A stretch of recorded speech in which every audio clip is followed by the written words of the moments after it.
550 लाशें पड़ी हुई थी। अंदर से ना कोई टॉर्च से मार मार के बुला रहा है। अस्सलामुअलैकुम, हमारी अली, आप देख रहे हैं मेरा चैनल। आग लगी नहीं बल्कि लगाई गई है। सानिया गुल प्लाजा की रिपोर्ट में कई तजादात सामने आए हैं। मामला हर गुजरते दिन के साथ उलझना शुरू हो गए हैं और फैमिलीज जिनके प्यारे शहीद हो चुके हैं, जिनकी बाकियात भी नहीं मिली, वो इस बात को एक्सेप्ट करने के लिए बिल्कुल भी तैयार नहीं है जो लॉलीपॉप इस वक्त वहाँ की गवर्नमेंट देने की कोशिश कर रही है।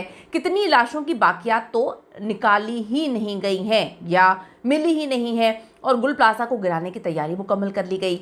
आग लगाने और भड़काने के लिए किस केमिकल का जो है वो इस्तेमाल किया गया, कितने अफराद को यूज़ किया गया है, जिस दुकान में आग लगी वो सब किस तरह से बच गए, ये वो सवाल हैं, ये वो चीज़ें हैं जो शोहदा की फैमिली एक्सेप्ट करने से इनकार कर रही हैं, क्योंकि उनको तो लाशें भी नहीं मिली, उनको तो ये भी नहीं पता कि जो बाकियात हैं वो उनकी फैमिलीज़ की है या नहीं है। बहुत कुछ काला नहीं, सब कुछ ही काला है। जो गवर्नमेंट लॉलीपॉप देने की कोशिश कर रही है, फैमिलीज़ उस लॉलीपॉप को एक्सेप्ट करने से इनकारी हैं कि ऐसा नहीं चलेगा। आज की वीडियो बड़ी इंपॉर्टेंट होने जा रही है जी। रिक्वेस्ट है चैनल को सब्सक्राइब करें, हमें इसकी बड़ी ज़रूरत है। वीडियो को आखिर तक मुलाहिजा ज़रूर फरमाइएगा। 550 लाशें पड़ी हुई थी। अंदर से ना कोई टॉर्च से मार मार के बुला रहा है। लोग चिल्ला रहे थे ऊपर। 10-15 मिनट तक औरतों की चिल्लाने की आवाजें आई कि जिसे कोई जल रहा हो। कराची की अहम तरीन शाहरा MA जिन्ना रोड, हर वक्त वहाँ पर जो है रश रहता है। कोई तसव्वुर भी नहीं कर सकता कि वहाँ पे गुल प्लाजा को इस तरह से तबाह कर दिया जाएगा। वहाँ पर जी पेश आता है एक खौफनाक जो है हादसा। गुल प्लाजा की रिपोर्ट में कई तजादात जो हैं वो सामने आना शुरू हो चुके हैं। कमिश्नर कराची की तहकीकाती रिपोर्ट ने कई सवालात जो है उठा दिए हैं, क्योंकि देखें आजकल सोशल मीडिया का दौर है, लोगों को लॉलीपॉप देना इतना आसान नहीं है, लोग लेने से इनकार कर देते हैं। रिपोर्ट में कई अहम मामलात का सिरे से जिक्र ही नहीं किया गया है, जबकि रिपोर्ट उजलत में तैयार हुई या फिर किसी अहम तरीन इंसान को बचाने की कोशिश की जा रही है। ये सवालात उठा रहे हैं लोग इस वक्त। तहकीकात के मुताबिक आग का आगाज़ जो है वो दुकान नंबर 193 जो है ग्राउंड फ्लोर में माचिस से हुआ, जो कि मासूम बच्चों पे ये गेम डाल दी गई है। जिस दुकान पर आग लगी वहाँ से सब सही सलामत निकल आए, यानी कि जहाँ से आग की शुरुआत हुई वहीं से तो सारे मामलात ख़राब हुए। अगर इतनी जितनी आप आग देख रहे हैं ना कि 12 से 15 मिनट में आग ने पूरे प्लाजा को तबाह बर्बाद कर दिया, इतनी आग लग गई, तो जहाँ से शुरुआत हुई थी वहाँ पर इतनी कम आग थी कि वहाँ पे तो कुछ भी नहीं हुआ। वहाँ के लोग किस तरह से निकल गए। यही नहीं बल्कि तनवीर पास्ता के मुताबिक उस फ्लोर पर ही अमवात नहीं हुई हैं। ग्राउंड फ्लोर जहाँ आग लगी वहाँ कोई डेड बॉडी नहीं है, वहाँ कोई जो है वो जानी नुकसान इस फ्लोर के ऊपर नहीं हुआ। अब आवाम को ये तो समझ नहीं आ रही कि जिस फ्लोर से आगाज़ होता है वहाँ पर कुछ भी नहीं होता है, यानी कि वहाँ पर अमवात कम होती हैं या नहीं होती। जिस दुकान में आग लगी जितनी तेज़ी के साथ, मतलब फिल्मों में जिस तरह से तेज़ी के साथ वो कहते हैं ना कि एकदम हर चीज़ फैलना शुरू हो गई, उस दुकान से लोग बच जाते हैं।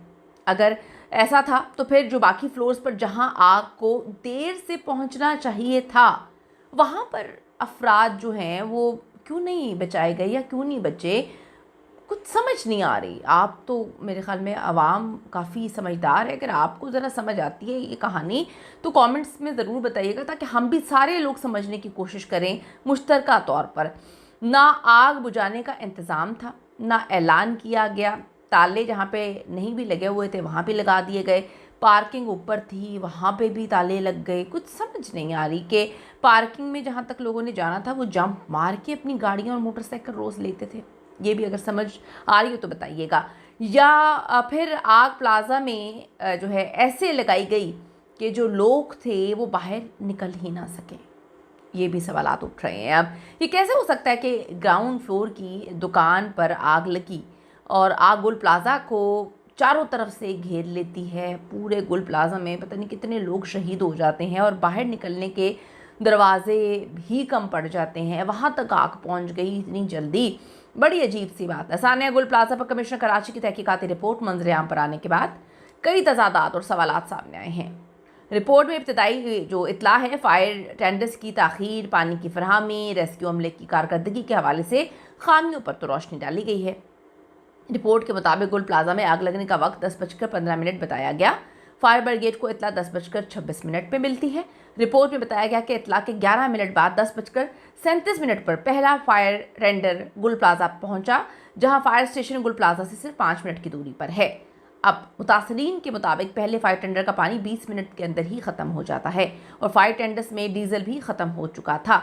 इतना लावारिस है कराची, अल्लाह, मतलब मैं कभी कभी सोचती हूँ, डर लगता है इतना बड़ा शहर, इतना लावारिस, पानी भी ख़त्म हो गया, जो है वो डीज़ल भी ख़त्म हो गया, सब कुछ ही ख़त्म हो गया, तो फिर जो इतना पैसा लगता है यहाँ पे इन जगहों पर, इन चीज़ों पर, इन इदारों पर, वो किसके पेट की आग बुझा रहा है, वो किसकी तोंदों में घुस रहा है, वो किसके तोंदों को बाहर निकाल के बैठा हुआ है। यानी कि पानी ख़त्म 20 मिनट के अंदर, डीज़ल ख़त्म, सब कुछ ख़त्म हो गया। अच्छा, फिर वहाँ पे वो क्या करने गए थे? वहाँ पे हाथों पे हाथ रख कर बैठ के कोई फिल्म चल रही थी, उसकी शूटिंग देखने गए थे। अजीब बात है। मगर तहकीकाती रिपोर्ट में पानी और ईंधन की कमी का कोई जिक्र नहीं है। ओह वाह, ये बड़ी ज़बरदस्त बात है। आप लोग जो आगे हमारी वीडियोस के नीचे बातें लिखते हैं, अब आप यहाँ से देखें, हम आवाज़ उठा सकते हैं और क्या कर सकते हैं। हिसाब करें कि ये अभी रिपोर्ट बनाई है इन्होंने, और रिपोर्ट के अंदर वो कहते हैं जी ये अच्छा, रिपोर्ट के मुताबिक 11 और 22 अमला आधा घंटा ताख़ीर के बाद 10:53 पर पहुँचा। और जो तहकीकाती रिपोर्ट है उसमें फायर टेंडर्स की बरवक्त आमद और गैस जो आग की शिद्दत में ताख़ीर के बारे में कोई वजाहत शामिल नहीं की गई। अच्छा, मुतासरीन का कहना है कि गैर तरबियत याफ्ता और खौफज़दा रेस्क्यू अमला इमारत के अंदर जो है वो दाखिल नहीं हो सका, जबकि 1122 अमले ने खिड़कियाँ और दीवारें तोड़कर मुतासरीन को बचाने की कोशिश नहीं की। ये क्या सुन रही हूँ मैं, क्या समझ नहीं आ रही मेरी तो। अच्छा, यानी एक तो आग इतनी तेज़ी से फैली कि लोग अंदर बुरी तरह से फंसे हुए थे, दूसरा आग बुझाने की कोशिश की ही नहीं गई और लोगों को ज़िंदा जो है जलने दिया गया। यानी कि ये लोग, मतलब ये बताने की कोशिश की जा रही है कि वहाँ पर कोई शूट चल रहा था, पानी भी नहीं था, डीज़ल भी नहीं था, ट्रेंड स्टाफ भी नहीं था, तो वो फिर करने क्या गए थे? अगर समझ आ रही है तो बताएं, मतलब क्या हो रहा था वहाँ पे। अच्छा ठीक है। सानिया गुल प्लाजा में एक ही ख़ानदान की 3 ख़वातीन का ताहाल कोई सुराग नहीं मिल सका। कैसर अली नामी शख्स हैं जी, उनका वीडियो बयान सामने आया जिसमें उनका कहना था कि गुल प्लाजा सानहे में मेरे घर की 3 ख़ातीन भी शहीद हुई हैं, जिनमें मेरी बीवी, मेरी साली और मेरी बहू शामिल है। अल्लाह ताला उनको जन्नत में जी जगह दे, आमीन सुबह आमीन। हमने लापता अफराद की रिपोर्ट्स और तमाम कानूनी दस्तावेज़ात DC साउथ के दफ्तर में जमा करा दी, लेकिन अफसोस के साथ कहना पड़ता है कि अभी तक हमारे प्यारों की बाकियात भी हमें मौसूल नहीं हुई। नहीं ना, कैसे होंगी बाकियात आप लोगों के प्यारों की? वो जो चल, इनके मुताबिक, गवर्नमेंट के मुताबिक जलने वाले जल गए, अब बाकियात का क्या करना है? ठीक है ना, इनको तो कोई लेना देना नहीं है, इनको बस एक चीज़ की फ़िक्र खा रही है, 2 साल के अंदर हमने प्लाजा बना देना है। फिर इनको दूसरी सबसे इंपॉर्टेंट, इनको जो इनके अंदर से आवाज़ आ रही है बड़ी, आपको पता है कि अवाम का बड़ा ख्याल रखते हैं, अवाम से बड़ी मोहब्बत करते हैं, तो ये जो इस वक्त इनके खिदमत खल्क का जज्बा इस गवर्नमेंट को हुआ है वो ये है, जो कराची गवर्नमेंट है वो चाहती है कि किसी ना किसी तरीके से बस हम बेचारे जिनके करोड़ों का नुकसान हुआ है, माली नुकसान हुआ है, उन बेचारों को कहीं दुकानें लगा दें, हम कोई जगह दे दें, किसी पार्किंग में जगह दे दें, उनका काम शुरू करवा दें, उनको करोड़ों रुपया दे दें, हम बस उन बेचारों के काम शुरू करवा दें। इतना तो ख्याल कर रही है जो कराची की गवर्नमेंट है। अब बाकियात से उनको कोई लेना देना नहीं ना, मरने वाले मर गए, वो मरने वाले तो ये ऐसे साइड पे कर रही है कि इंसान नहीं मरे, अल्लाह माफ़ करे, पता नहीं कोई ऐसी कोई पता नहीं क्या मखलूक जो है वो मर गई है, जिनका इनको मतलब कोई लेना देना ही नहीं है। सब कुछ इनकी सिंपतीज जो हैं बस दुकानें खड़ी कर दें, इस जगह लगा दें, मतलब मेरी तो समझ से बालातर है, कुछ समझ नहीं आ रही है। वीडियोस में जो वीडियो उन्होंने बनाई है, उन्होंने अपील की है कि जब तक DNA रिपोर्ट्स मुकम्मल ना हो जाएं, गुल प्लाजा को मुनहदम ना किया जाए, ताकि शवाहिद जो महफूज हैं वो रहें और हमें अपने प्यारों की शनाख्त और उनकी बाइज़्ज़त तदफीन का मौका मिल जाए। हुकूमत पाकिस्तान से हम अपील करते हैं कि खुदा के लिए हुकूमत पाकिस्तान, वज़ीर आज़म साहब शहबाज शरीफ साहब, यहाँ पर आवाम जो दुख में है, तकलीफ़ में है, उनकी मदद फरमाई जाए। ऐसे कितने ही अफराद हैं जी जिनकी लाशें बाकियात कुछ नहीं मिली। गुल प्लाजा के ख़त्म हो जाने से 1200 दुकानदार मुतासिर नहीं हुए जी, इसमें से 20,000 से ज़ायद अफराद माली तौर पर बराह रास्त मुतासिर हुए हैं, क्योंकि 1200 अफराद तो वो हैं जिनकी दुकानें थीं। हर दुकान पर 2 से 3 मुलाजमीन भी होते हैं। अगर हम इसको एस्टिमेट करें, हर दुकान पर 2 मुलाजिम भी होंगे तो दुकानदारों समेत उनकी तादाद 3000 से ज़ायद बनती है। अभी तक सिंध हुकूमत में से किसी एक शख्स ने इस्तीफ़ा नहीं दिया, देना भी नहीं चाहते, क्या करेंगे, इस्तीफ़ा देकर उन्होंने क्या करना है। और इतनी जानें चली गई, अरबों रुपये का नुकसान हो गया और 1-1 करोड़ देकर बहला दिया गया है। वो बेचारे कहाँ जाएंगे जिनको बाकियात भी नहीं मिली। भला 1 करोड़ एक इंसान की ज़िंदगी की कीमत होती है? मतलब हरगिज़ नहीं।